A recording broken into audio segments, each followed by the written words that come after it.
Hello, quick update on the Bristol M1C as built by the Avis kit. As you can see, the wing is on, looking very bird-like, and I've had to extend, if I can focus, extend and reconnect these parts here. This will be hidden by the top overlaid cockpit area. I've dropped some plastic card parts there for the seat to rest on, and I've painted this area sort of a browny colour to represent wood, and somehow I've got to fit the back end of the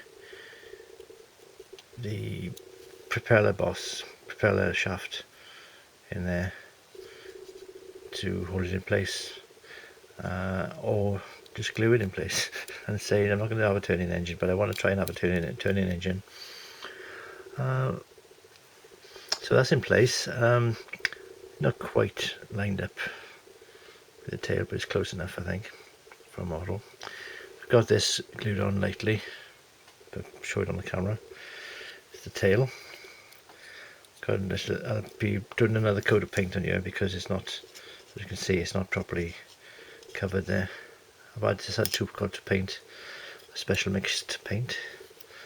I'll mask off some of these areas when I do the rest of the fuselage while it's glued on, but it's holding in place, and we're getting there.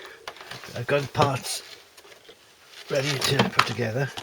Here's the before the battery runs out, just put that on there.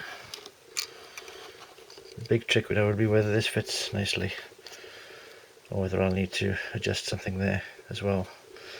But there we are. That's a quick update of how we're going on the Bristol M1C, and which is going to take priority now that the tornado's finished.